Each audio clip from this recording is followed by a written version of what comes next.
안녕하세요. DDR부동산연구원의 서영창입니다. 이번 시간에는 미불용지 해결 절차에 대해서 설명하도록 하겠습니다. 4차선 도로 및 근생공원에 들어간 토지인데요. 질문은 내 임야의 절반이 4차선 도로가 됐는데 지금까지 보상하지 않고 있습니다. 국도관리사업소에 항의했더니 당시 사업 면적에 포함된 것 같다고도 했다가 또 실제로 군청에 서류를 보니까 포함되지 않은 것 같기도 하답니다. 그래서 왜 보상하지 않았는지는 자세한 서류가 없어 확인해 줄 수 없다고 합니다. 그리고 또 일부에는 근생 건축물을 지을 수 있는 공간이 있는데 지금 보상 없이 지자체가 공원 및 도로구역으로 사용하고 있습니다. 해결 순서는 에 대한 질문이죠. 답변: 공익사업을 하는 시행자는 토지보상법에 따라 정당한 보상을 하고 사유재산을 수용할 수 있습니다. 다만 공사를 하려면 사업 인정 고시 후 보상을 하여야 하는데 보상 협의가 되지 않으면 시행자가 공탁을 하면 됩니다. 그러므로 왜 보상이 되지 않았는지 그리고 근생 건축물을 지으려면 다음과 같이 확인해야 할 겁니다. 첫 번째, 당시 사업 시행체의 의견을 확인해야 할 것입니다. 이것은 국도이므로 당시 도로사업계획서를 통하여 내 토지가 얼만큼 수용됐는지 등 보상 자료를 확인해야 할 것입니다. 그리고 당초 국도가 2차선이다가 4차선으로 확장되고 그 이후 수해가 발생돼서 공사 범위가 늘어난 곳을 정확히 확인해야 하므로 일단 내 토지의 경계 측량을 해야 할 것입니다. 사유 토지를 분할하여 수용 보상하는 곳은 시행처라 하더라도 그 이후 변경된 지적 관련 공부는 군청이 원부를 가지고 있으므로 그 공부를 근거로 왜 실제 도로로 편입된 면적과 다르게 보상되었는지 확인해야 할 것입니다. 만약 이곳이 지적 불부합지라면 당시 수용될 때의 보상 법령과 지적 법령에 따라 정당한 보상이 이루어졌는지를 확인해야 할 것입니다. 다음 두 번째는 보상하지 않는 이유를 확인해야 할 것입니다. 공익사업은 보상하기 전에도 분할할 수 있으므로 당시 분할 후 임야를 도로로 지목 변경까지 했을 수도 있지만 실제 공사는 보상 또는 공탁하지 않고 시행할 수 없는 것이므로 만약 보상받지 못했다면 그 시행체에 보상하지 못한 이유를 공식적으로 문서로 확인해야 할 것입니다. 오래된 일이라서 그 근거를 찾기 어려울 것이나 이런 문서는 영구 보관이므로 어디엔가 분명히 있을 겁니다. 그 시행처에서 마이크로필름으로 갖고 있던지 아니면 국가기록소에 있던지요. 이때 보상 업무를 국토관리사업소에서 군으로 위임하였다면 보상처에서는 그러니까 군청에서는 소유자에게 통지를 하고 협의를 한 후에 공탁하고 공사를 시행하게 되므로 당시 보상 통지, 협의문서, 공탁 서류 등이 있을 겁니다.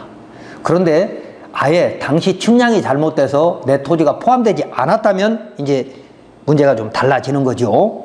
그래서 경계 측량을 해야 되는 것이고, 토지보상법에 보면 사업 인정이라고 하는 것은 공익사업을 위해서 토지 등을 수용하거나 사용할 사업을 결정하는 것이 사업 인정인 겁니다.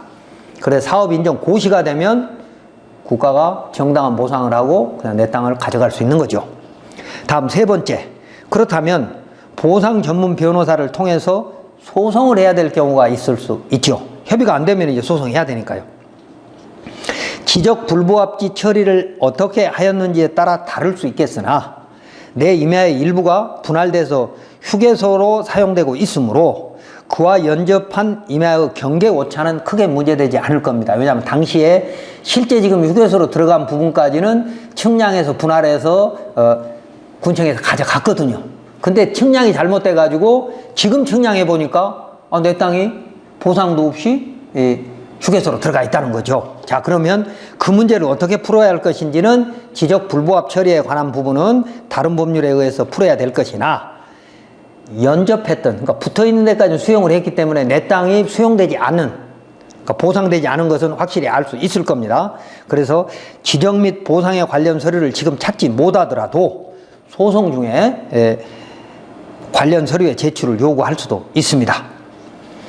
토지보상법 제14조 및 26조에서는 사업 시행자가 토지 조서 및 물권 조서를 작성하도록 하고 있는데, 토지 조서 및 물권 조서를 작성하는 것은 사업 시행자가 공익사업 수행을 위해서 취득 및 사용할 토지의 물건의 내용을 미리 확인하고 사업 시행자와 토지 소유자의 관계인에 대하여 이러한 사실을 확인하게 하여 토지 등의 상황을 명백히 하는 것이라고 대법원 936 5543에서 유권해서 하고 있습니다. 그러니까 이런 수용사업에는 토지 조서 및 물권 조서가 반드시 있다는 거죠. 그래서 내 토지가 몇 평 들어갔다라고 하는 근거가 없으면 수용이 안 된 것이 확실하고요. 자, 그래서 이때 보상 금액에 대한 감정평가는 헌법 23조 3항에 근거한 토지보상법 기준에 따라서 감정평가사 3인 이상이 감정하는 것이므로, 일단 토지 경계 측량으로 수용 사용된 면적을 확정한 후에 정당한 보상 금액을 받도록 노력해야 할 것입니다. 만약 임야 이외에 지작물 또는 권리가 있거나 지하에 사용가치가 있는 돌이 매장되어 있다면 그 부분이 보상도 포함될 수 있습니다. 또한 내 임야 위에 케이블카가 지나가는 곳은 배타적 사용이 제한되므로 관련 기관으로부터 적당한 사용료를 받을 수도 있으나 청구권 시효가 지냈는지는 부동산 전문 변호사와 상담해야 할 겁니다. 토지보상법 시행규칙 25조에는 이렇게 되어 있습니다. 미지급 용지, 그러니까 이걸 옛날에는 미불용지라고 그랬죠. 미지급 용지에 대한 평가.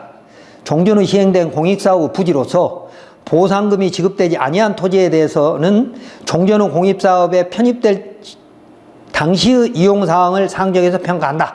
다만 종전 후 공익사업에 편입될 당시의 이용상황을 알 수 없는 경우에는 편입될 당시의 지목 및 인근 토지의 이용사항 등을 참조해서 평가한다라고 되어 있습니다.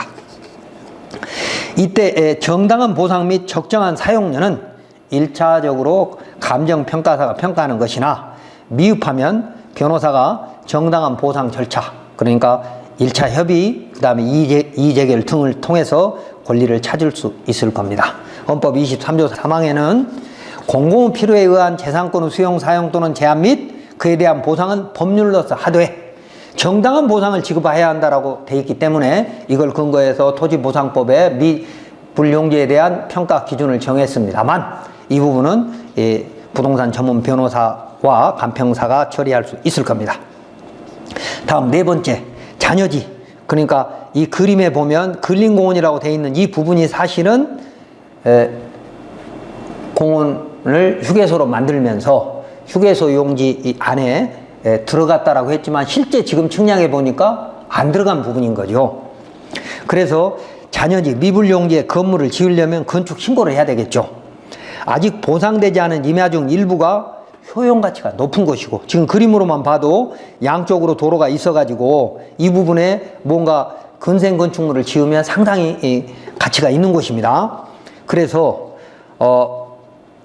효용가치가 있는 곳이기 때문에 원래 사업에, 그러니까 휴게소 사업이 되든 도로 사업이 되든 휴게소 사업에 직접적인 필요가 없다면 그 부분을 제척하고, 그러니까 여기까지도 지금 도로구역이라고 주장하고 군청에서는 제척을 못하겠다. 그러니까 도시계획 시설에서 이제 빼줘야 되는데 도로구역까지 중복으로 지금 결정이 돼 있으니까 도로구역이기 때문에 제척을 못하겠다 이렇게 얘기를 하고 있는데, 그곳에 건축 신고를 해서 건물을 지으려면 도로구역 해제하고 근생공원 해제돼야 되겠죠. 다만 이런 곳은 허가권자의 재량권이 큽니다. 도로구역에서 제척할 거냐 말을 거냐, 근린공원에서 제척할 거냐 말을 거냐는 허가권자의 엄청난 재량권이 있거든요.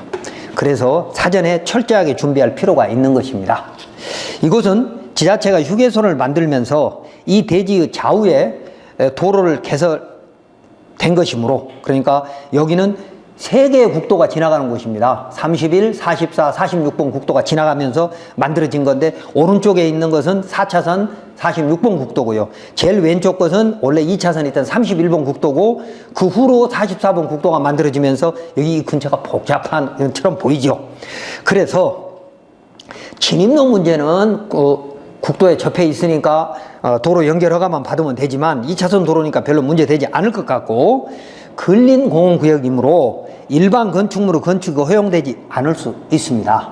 그런데 여기가 2020년 53년 동안 근린공원으로 지정됐던 곳인데 2000년 7월 1일부터 20년 후에는 자동 실효되는 곳이기 때문에 만약에 측량해서 이 부분이 보상되지 않았던 곳이라면 근린공원은 자동 실효가 됐다고 볼 수도 있고, 도로구역에서는 당연히 제척될 수 있는 곳이라고 생각할 수도 있지만, 허가청은 그리고 국토관리사업소나 군청은 이 부분을 정당한 보상을 하고 결국 수용해 갈 것입니다.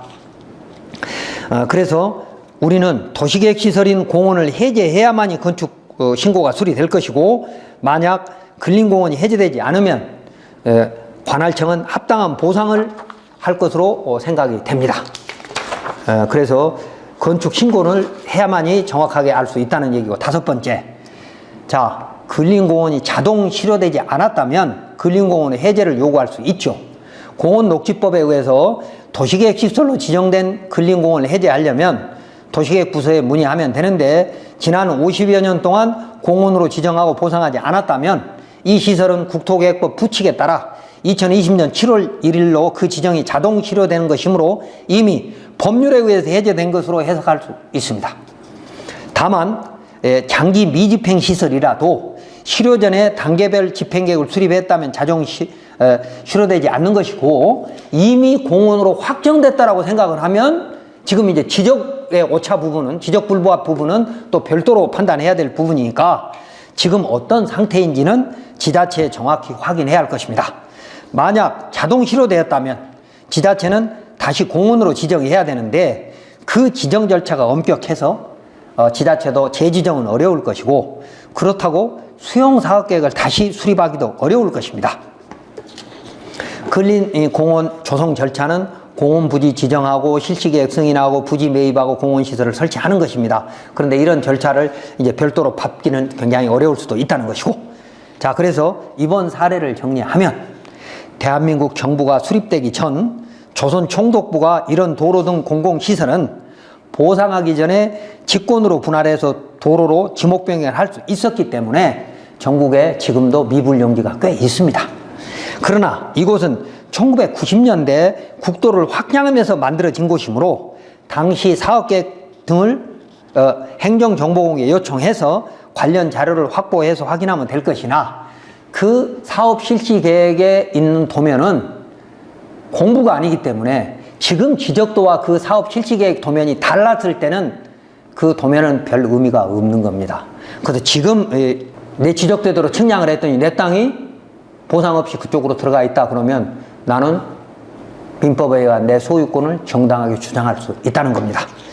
다만 오래된 사업이고 관련 자료가 여러 곳에 나눠져 있어 일반인 이런 절차를 통해서 권리를 찾기 어려울 것이므로 보상 전문 변호사에게 의뢰해서 소송을 할 수밖에 없을 것입니다. 또한 건축 신고는 건축사가 신고를 접수해서 불수리 처분이 되면 그 불수리 처분을 취소하는 소송을 변호사를 통해서 진행할 수밖에 없을 겁니다. 그러니까 일단 경계 측량을 확실하게 해보고 내 땅이 들어갔나 안 들어갔나 보고, 내 땅이 안 들어갔다면 당시 사업시행청과 군청에 질의를 해서 그 다음 절차를 밟아가야 할 것입니다.